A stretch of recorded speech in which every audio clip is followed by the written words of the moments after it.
So I help clients every day expand to the US, open US companies, open US bank accounts. And in this video, I want to explain why the banks are rejecting you when you're applying, most notably the online banks, because everyone can apply for those.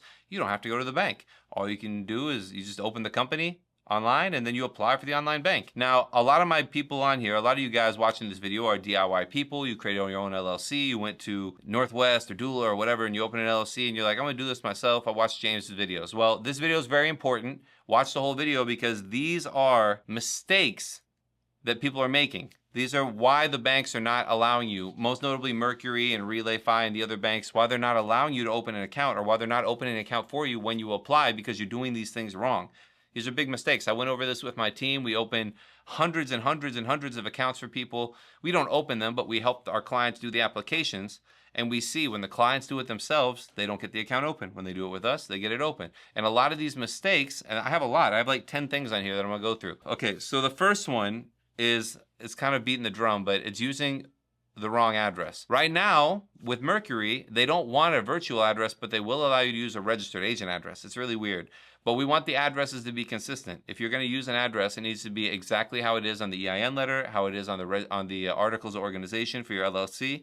And if you're using a personal address for out of country, of course, you can use a foreign address for Mercury. You want the proof of address that you're uploading to match exactly, right? So using the wrong addresses and having the stuff not match is a mistake that people are making. Like if you put APT1, but your thing says apartment 1, write out apartment on the application. Make sure it matches. So when you apply for an EIN, the IRS will fax you back the SS4 that you sent with the EIN written at the top. That's not as good. You should call them back and get the 147C letter so that it's the formal letter. And then that letter should either have your name on it or no name on it. If a lot of times people will pay people to get their EIN form next day, and what happens is, and this is a mistake that I see done a lot, is like if a client will come to me and is like, oh, I paid a guy, he got my EIN same day. It's because he used his social security number to get your EIN. And now this guy is the responsible party. If I can get your EIN for you right away because I have a social. Even though you might not have a social, I can use my social to get the EIN for you. But my name is going to be on the letter.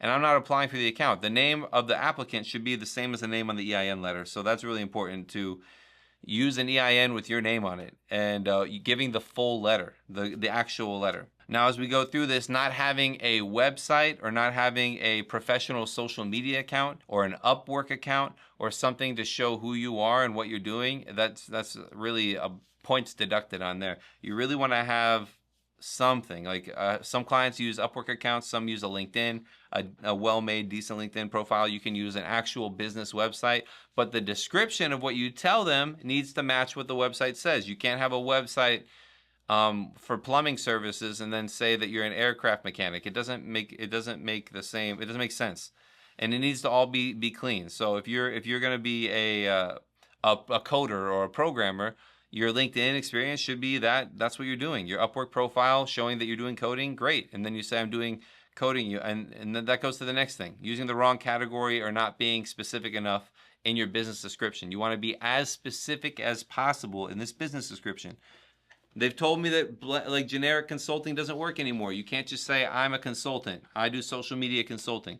You need to be as specific as possible. I have a consulting business where I advise U.S. businesses, and it's always good to have some kind of activity in the U.S. Generally, it's clients in the U.S., but you say, I advise my U.S. clients who let's say they're back to the plumber. Let's say they're plumbers.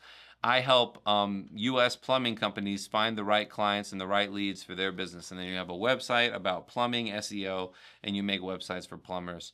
And that all ties out. And you're talking about U.S. clients, your website matches your description, you're being descriptive, you're not just a consultant, you're doing something specific. That's right on the money. That's what we want to see to get your account open. When you say, I do consulting website stuff, that's not enough. That's a reason they don't approve the accounts.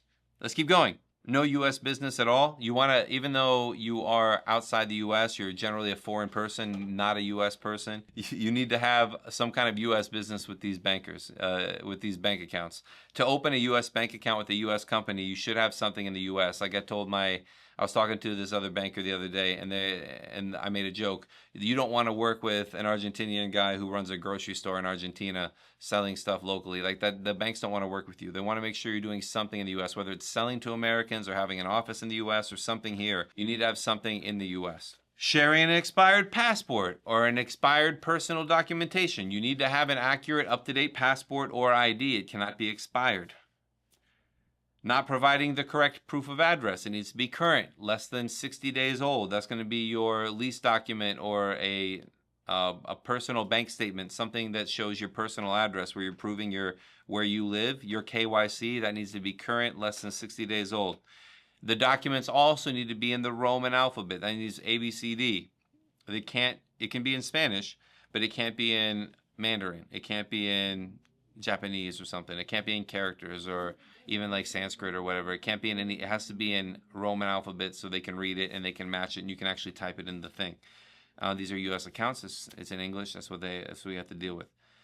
So you need to translate that. I would definitely get that translated. Another one, a big one here, VPN issues. So when you're applying for Mercury or Relay 5, they're going to have you do the thing where they text you a code on your phone and you take a picture with your passport. If you tell them that you live in Albania, but you're doing this picture from Dubai, then it's not going to be consistent. That could potentially be a problem for you. You need, because they can track the address of the phone, especially when you do the verification. So they want you, if you use a VPN that says you're in Albania, if you're doing this and you say you're Albanian living in Albania, use a phone VPN for Albania, and then do your passport picture with your passport to verify your account. That's really important because they want you to be in the same spot where you say you are. And then the last thing that's really important to understand and to avoid is the account activity, right? So if you are buying crypto, if you are sending money all over the place, just all you do is wire money to Iran every day, they're going to just close your account. If you buy crypto every day, you're going to close your account. I have some checks over here from a client who opened a Relay account, immediately cashed out $100,000 of crypto, sent it to Relay, and then sent it to Charles Schwab. It's not illegal, it's not wrong, but they don't want to bank with you, and they have that right to not bank with you. And I have the checks over here because they closed his account, and now we have to open another account and deposit those checks there. No money lost, but all the banks will do that. If you open an account and fund it with a crypto deposit from an exchange, they know that that bank is a crypto bank, and they'll kind of flag that, and you have a big risk in your account closed. Now again, my name is James Baker. I help clients from outside the U.S. get these accounts open, get companies open, make sure you're doing your tax compliance correctly, managing your U.S. company the right way, and we do this for our clients. We have contacts at many other banks in the U.S., banks in Florida that will bank with people without having to visit the bank. So we have a lot of contacts. If you can't get your Relay or your Mercury account open, those are really the two best online banks for non-residents. And if you're new to my channel, this is all I'm talking about all day, is how to help non-residents, people from outside the U.S., get the right bank accounts, get the right company set up, comply with your taxes, subscribe to the channel. Hopefully this is helpful. Let me know any other mistakes that maybe you think you've done in the comments below so that we don't miss anything here. I'm not perfect, but I think I covered everything. So don't make these mistakes. Get your bank accounts open and reach out to us when you need to file your taxes. See you on the next one.